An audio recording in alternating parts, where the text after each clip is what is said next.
God bless. Good morning. This is John B. With your JBrowniePoint. Listen, do me a favor. Those of you that are coming in, tag your friends in this, tag a pastor in this, tag musician in this. I'm just going to invite a few people in before I get started, and then we'll jump right into this. This one is entitled The Difference Between Paying a Musician to Play and Paying a Musician to Serve. Most pastors have no idea which one they're doing. Again, invite a friend, invite a pastor, invite a leader, invite a minister of music. I'm going to give some real different insight today. A few things that are going to be controversial, a few things that you might not like, musicians. But I promise you, it's going to be good for you, and you'll like it. All right? This is your J Brownie Point of the day. Good morning to everybody that's coming in. Tag a friend, share it on your timeline as you come in. It's going to be good. The difference in serving, paying a musician to play and paying a musician to serve, all right? Before we get started, most pastors really don't understand that there is a difference. There's a difference. Most pastors pay a musician every week to play. You don't pay him to serve. Most pastors do that. And they do it because they don't understand that there's a difference. Some do off of tradition. Some do it off of historicity of what the church used to be doing. And most just don't know. So today, I'm going to give you a little bit of insight. First of all, there's two different words. Play, serve. They have two different definitions. Now, I looked up both. And shocking. It's shocking what they say before I really dig into this. First of all, the first definition that came up when I looked up the word play, and I wrote them down, the first definition that came when I look at the word play is to engage in an activity for enjoyment and recreation rather than a serious or practical purpose. All right, this is the definition of play, the word play. When I first looked it up, this is one of the first definitions that came up. To engage in an activity for enjoyment and recreation rather than a service or practical purpose. All right? Understand that? When I looked up the word serve, some strange stuff that came up. When I looked up the word serve, here's some definitions. To serve means to render assistance, be use of. To go through a term of service, duty as a soldier. To have a definite use. To answer the purpose. To be favorable, suitable, or convenient as weather of time. To be in service of for work. To go through a term of service. To render obedience or homage to. This is all definitions of the word serve. To answer the requirements of. And my favorite is to provide a regular, continuous supply of. That's my favorite right there. The word serve. What the definition says, to provide a regular, continuous supply of. The difference between serve and play. The average person, when I'm talking about musicians, when they ask to play for a church, they say some stuff that suggests to you, that they're not there to serve, they're there to play.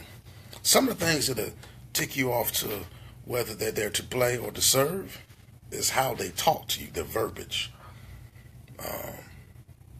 If a musician, and I always throw this figure out because it's a common figure, if a musician comes to you and say, hey man, I need $500 to play. Okay. First of all, where do you get that figure from? Where do you get that value figure from? See, here's what happens. We have what I call depreciating value with musicians. Most musicians, understand this, most musicians base their value off of what the last person put a price point on you as. Understand this. Most musicians place their value of how much they charge to play based on what the last person put a price value on. Now, the problem with that is, depending on how long it's been, you may be depreciated in value and still holding a price point of what you think you're worth. Because you determine your current value off of a past price. Understand this, stay with me. Most musicians determine their current value off of a past price. If you are not playing anywhere, let me just go ahead and just go and put this out here. If you are not playing anywhere and you're looking for a job, and you as a musician, you go to a church, and the church say, hey man, we would like to hire you. And you come in saying, well, I need $500 to play. The pastor is going to say, okay, because the musician said, well, that's my price. Who set that price for you? That's my question. The musician said, well, I need $500, Doc. I need $500 a week to play. Who set that price for you? Think about this, pastors. Really think about this. The musician says, I need $500 a week to play. Sir, ma'am, who set that price for you? You say, well, that's what I got at the last church. Okay. How long has it been since you played? Because here's another thing. Depending on the time lapse between churches you've been playing for, that may really depreciate your value. Skill is the same. Skill is the same. You may still be able to play the same. But if ain't nobody calling you to play, you have no demand. There's no demand on your skill, your ability. So your price point may be higher than you actually are worth at this moment. If you playing, and this is gonna hurt some of your feelings, musicians. This I promise you, some of you might be offended, and it's gonna be okay. If you only play once a week, you're not worth $500. I'm gonna say that again. If you only play once a week, you are not worth $500. Now, I know some musicians just got mad right there. It's okay. You're going to be all right. Listen to me. I'm trying to help you. If you only play once a week, you are not worth $500. The fact that you only play once a week suggests that there is no demand on your skill. Nobody's calling you. You have no different requirements, no different job duties. There's no demand on your skill. So there's no need for me to pay you $500 to play once a week because you're not worth that. What happens is somebody placed a price on you from 10 years ago and was paying you $500. So you held on to that. Man, I get $500 a week to play. Really? You ain't playing nowhere. That's why you're available. That's why you're trying to come and play for us, because you don't have nowhere to play. And understand this, most musicians hit you with a hard number. They want that big number once a week. I need $500 a week to play. You know why? Because they ain't doing nothing the rest of the week. Stop paying musicians just to play. Pay them to serve, pastors. When you pay a musician to serve, there's more that you get out of it. There's more that the musician gets out of it from the pastor and the ministry. There's more that the ministry gets out of it from the musician. There's a whole lot more that comes on. I struggle with actually doing this J Brownie Point because I know that it's going to offend some of my musical colleagues. But it's the truth. You guys got to stop. First of all, pastors, you got to stop falling for these lines these musicians do. There's another line they give you. Oh, man, I've played for this one. I've played for that one. I don't care who you've played for. Who are you playing for right now? It don't matter to me who you play for. This is just straight up. For me, John B., it don't matter to me who you have played for. What are you currently doing right now? Your past position does not determine your present state. If you're not working right now, it don't matter to me that you used to play for this person or that person. You're in the position right now where you're doing nothing. So how can you suggest to me that you are worth this dollar amount now based off of who you used to play for then? That's dumb. That makes no sense. You may still have the same skill, but you got to build back up to where you were in your demand. Y'all don't like what I'm teaching today, but I promise you, if you really hear me, it's going to help you. It's going to help you. If you're only playing once a week, you're not worth $500. There's no demand on you. You're not in demand for anybody. If you're playing 3, 4, 5 times a week, okay, the dynamics shift. The dynamic shift. We call it depreciating value. Anybody that's bought a car knows as long as that car is sitting on the car lot, it's worth a certain dollar amount. As long as that car is sitting on the car lot, on the property, it's worth a certain amount. The moment you drive it off the lot, it starts depreciating in value. That's what happens with musicians every week. Because we play at such and such church, we got a certain value, a certain notoriety. Man, we here. I play for Bishop such and such. I play in New Rise of Mount Calvary. I'm here. This is the notoriety I got. The moment you leave or the moment you get fired, you start depreciating in value. If you ain't been playing nowhere 3, 4, 5 weeks, your skill may be the same, but your value has kind of diminished because there's no demand. Nobody's calling for you to play. If you ain't played nowhere in 3 months, you certainly don't have the right to walk up to somebody and say, I demand this, that, and the other. First of all, you ain't eating. How you eating? I don't understand musicians that will have nowhere to play. Nowhere. This is your primary source of income. You have nowhere to play. Somebody offers you a job. They may not be paying you the amount that you think you're worth, but it is paying you a dollar amount. Okay? But your arrogance rises up. Your arrogance will rise up. Every musician has a sense of arrogance about themselves. All of us do. I do. All of us do. We have a sense of arrogance. Some is under more control than others. Some are just out of control.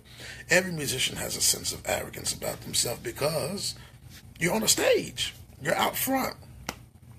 You're the head person that's always seen. Understand, there's 2 most favorable people that are always seen and most recognized people in the church is the pastor and the musician. You know why the musician and the pastor? Is because those are the 2 people that they see more than anybody else. Think about it. You see a musician in front of the crowd more than you see the pastor. Because sometimes the pastor don't come out. Musicians are always on stage playing. So the whole service, you got to look up and see the musician. Everybody in the church know the musician name. Everybody in church know the musician name. Everybody in church know the pastor name. So it gives you a sense of, okay, I'm here. I done arrived here. Or, if I'm traveling with the bishop, I'm riding in the cars with the bishop. I'm flying with the bishop. I'm staying in the nice suites with the bishop. So it gives you a sense of, of the arrogance, awareness about yourself. But that should not determine your price point. Guys, listen. I've said this 100 times, and I'm going to say it again today. The more you play during the course of a week, the less you should charge. Understand this. The more you play during the course of a week, the less you should charge. The reason why some of y'all ain't working like consistently like you want to is because you don't lower your price. I'm on the road every week, and I'm telling you, preachers are not out here paying musicians $500 a night to play on the road with them. Not doing that. I'm telling you, preachers are not out here paying musicians $500 a night to play on the road with them. Why would I pay you $500 a night? If I'm hitting 4 or 5 nights a week, why would I pay you $500 a night to play for me? I'm preaching. I'm the guest preacher. I'm going to bring you in and pay you $500 a night to play. At the most, you may only play behind me 20, 30 minutes while I'm preaching. Coming at the hoop, maybe the bump at the end, altar call. You ain't got to pay for no hotel. You ain't got to pay for no room. Sometimes you don't pay for your food. Why would I pay you $500 a night? And so for the musicians who charge that much, guess what? You won't be working long. I've said it, and I'm going to say it again. Lower your price.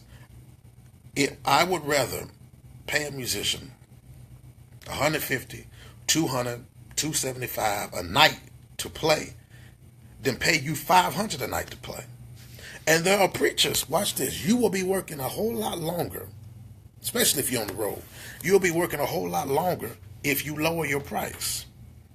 If you lower your price to $200 a night, $175, $250, whatever. That adds up if you're playing 5 nights a week, as opposed to you trying to hit them over the head with that 500 a night. Nobody paying you that. Because you got to remember, they didn't call you to play. They called the preacher to come preach. The preacher is bringing you in to help him do the job, but they didn't call you to come play. They called the preacher. So you're not even there on your own recognizance. You're not even there on your own recognition. You there on somebody else's name. But you're going to try to make the most off of them when you're only there because of them. Come on, guys. Wake up. Preachers, pastors. Stop paying musicians just to play for your church. Pay them to serve. There's a difference. You're going to get more out of it if you get a musician that has a heart to serve the ministry. Pay them for their skill. So we got that. You're skillful. You can teach, you can play, you can direct. Pay them for the skill.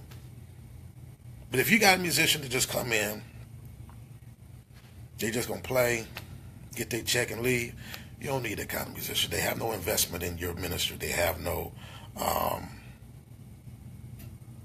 value to you. They're just there to get a job. They're hirelings. They're just there to get their money, play, and leave. So the impact of your service is actually hindered. The impact of your service is hindered because they're not putting much into it. They're not putting much into it. When I played for my last church, and I haven't played for a church, and this is what I can speak on, I have not played. Last church I played for was Pastor John P. Key in New Life. That was about 1.5 years ago. That was the last church I played for. I love Pastor Key. He was good to me. New Life was good to me. I have no complaints at all. None. Wonderful church. I love him. I can still call him right now and would be fine. Before that, I was playing in Richmond, Virginia. I played that church for 10 years. I did stuff that was so far outside of my quote-unquote job requirements because I was a member. I served there. I did above what I was actually paid to do. Most musicians today won't do that. It just is what it is. They just won't do that. They're going to come in, do what they say, man, that's in my contract. I'm only doing what's in my contract. Cool. Do what's in your contract, then you go home. That's a musician that has no investment in your ministry. You only got a musician to come in and do what's in their quote-unquote contract and go home. They have no investment in your ministry. They really don't care about the ups and downs of it. They just make sure their money is right. Which is crazy because if you're a musician playing for anybody's ministry at a local church for any length of time, your mindset should be that the more I can put into this to build this, the more I can really get out of this. My spiritual father, Pastor Larry Miles, and I don't mind saying it because he said it to me, and he's still my father. My pastor, Larry Miles, told me, he said, John, he said, if you help me build this, he said, you can get out of it anything that you ever wanted if you help me build it. Most pastors are like that. Most pastors are like that. Especially if they see that you are a real asset to their ministry. You say, man, I need $500 a week. The pastor should say, listen, I can't afford to pay you $500 a week. I can give you $350 a week. But if you help me build it, I promise you, you're going to get $500 and more if you help me build it. The problem is, usually the musician is not willing to help a ministry build to that level. Are you bringing in other musicians? Are you attracting other musicians? Are you developing the music department? Are you helping it grow to where there's more numbers in the church to where you can actually get the salary that you desire? If you got 10 people in the choir versus 50 people in the choir, your salary is going to be different. If you come in and there's 10 people in the choir, and after a year being there, your choir has grown to 50 people, I guarantee you're going to get a raise. I guarantee you're going to get a raise. If you come into a church and they have 10 people singing on the choir, and after 1 year of being there, you've developed that music department to now there is 50 people in that choir, I guarantee you that pastor is going to give you a raise. That church is going to give you a raise. It'd be dumb for them not to. That's a dumb pastor if you don't. Because you are growing the ministry. Come on, guys. think about it a little differently. I know I got a lot of people on here talking. I've seen a lot of comments. I'm kind of kind of looking at them. But I'm just trying to give you some enlightenment on the day. I was really thinking about this one, this JBrowniePoint. I just want to kind of come on and just tell you guys the difference in some things. Musicians, stop trying to, and I'm going to say this and I'm going to leave. Musicians, stop making these churches your source. All right, I'm going to say that again. Musicians, stop making these ministries and churches your source. There's a problem. You try to make the ministry, or you try to make the pastor your source. So you say, well, I'm gonna put this big dollar amount out there to play, so that you paying me $600-700 to play, and I'm doing nothing else the rest of the week. What are you doing the rest of the week, man? If I pay you $500 to play on Sunday, what you doing Monday through Friday? What are you doing? Average musician, they get paid to play for Sunday, Monday, they sleep. They sleep. Sleep in to 11, 12, 1 o'clock. Ain't doing nothing. Tuesday, they out running around at the mall, not doing nothing. Wednesday, if they do a Bible study, they'll do Bible study. And Thursday, they'll do a rehearsal. But during the course of the day, what you doing? Friday, what you doing? Saturday, what you doing? But you want me to pay you $500-600 for Sunday, and you do nothing else the rest of the week. So I, as a pastor, become your source of you doing nothing. I become your source of you doing nothing. Because the bar of musicianship has been lowered so low, and today, pastors, you are impressed with skill.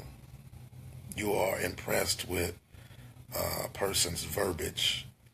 Most musicians talk their way into ministries now. A musician will come and they'll talk their way into ministries. Oh, Doc, I've done this, I've done that, yeah. My resume, I've played for this, that, and other. And you end up talking yourself into a job. And the pastor hires you off of your talk, not your ability. Understand this, most pastors hire a musician off of their talk, not their ability. How good you got to talk. You got a good talking game. But if you had a senior musician who was sitting in on the interview, if you had a senior musician, a master musician, a real musician who was sitting, if I was sitting in on the interview and you went through that same interview, I wouldn't care about nothing the musician was saying. I would say, show me your ability. What do you produce? What can you do? Can you play in every key? Matter of fact, I'm not even going to ask you to play. I'm going to tell you start playing, and I'm going to modulate you up. I'm going to watch how you play. I'm going to see if you can hear. Can you train? Can you teach? What's the last church you was at? What happened with the last music department? How did that develop? What happened there? Most pastors, you let a musician talk themselves into a job with you. And you, because you think they can play, you're impressed by their skill. But because you're not really musically inclined, you get tricked. A musician can trick a joker real quick in thinking he can play. Because he'll play real strong in one key, or he'll do something, to kind of get your attention. Oh, he's killing. Well, yeah, we want him to come on over and play at our church. Sometimes it takes a real musician to interview another musician for a job. Sometimes I sit in on interviews. Sometimes I've actually helped ministries hire a musician, because I would assess the musician in the background. Musicians act different when they know another musician's in the room. That's just common, real. Musicians always switch up when they know another musician in the room. I've been places and I'd be in the back and I'd hear the musician out front playing. He play one way while I'm in the back. When I come out the back, they start playing a different way. Musicians always switch up when they know another musician in the room. I don't know why you guys do that. Or just do it. So anyway, pastors, leaders, musicians, understand there's a difference between serving and playing. Again, between serving and playing. I hope this JBrowniePoint has said something to encourage, help each and every one of you. To my musician colleagues and friends, if I have said some things to offend you or hurt your feelings on today, please know that it's all in love. I got a lot of my musician friends on here. I think right now it's 73 people on here. Well, 69 now, but it was 73 people a few minutes. Well, now it's 70 people. Share this with your friends. Share it with somebody you know. Hopefully, this will help someone. Again, anytime I do a J Brownie Point, it is not to insult, offend, discourage, but it's always to uplift and encourage musicianship, leaders, and kingdom insight. All right. Wendy, you said write my book. Hey, that's my cousin Wendy. Listen, my book will be out. J Brownie Point book is coming out in November. It'll be released. J Brownie Point. It is a book for pastors. All right. This book is a musical guide for pastors. In it will be a whole lot of stuff that pastors don't know that they should know when trying to develop your music department. All right. The website, our new J Brownie Point website, will be up this summer. There you'll be able to download all of our downloadable DVDs, teachings. I've got Hammond instruction DVDs, how to back up a preacher, how to play, all kind of different stuff. And we've got, I'm planning a conference, y'all. I'm planning a musical conference. I'll probably do it next year, 2018. Trying to find out which city I'm going to go to. It'll be me and a couple of my musical colleagues, my friends. We're going to come in. I really would like to do a rural area. I don't want to do a big city. I want to do the cities that normally don't get people to come to. I'm going to bring some artists in, some people to come in and do some real good teaching, training, and really impart into some of these local ministries some different things. All right? I love each and every one of you. And please share it with your friends. Pray for us. We're in Orlando today. Me and the Prophet Brian Mosley. I'll be in Orlando today, the rest of this week. And then we're back in New York next week with Pastor Kevin McGinnis and Bishop Noel Jones. All right? Love you guys. Be blessed. John B. Have a wonderful day.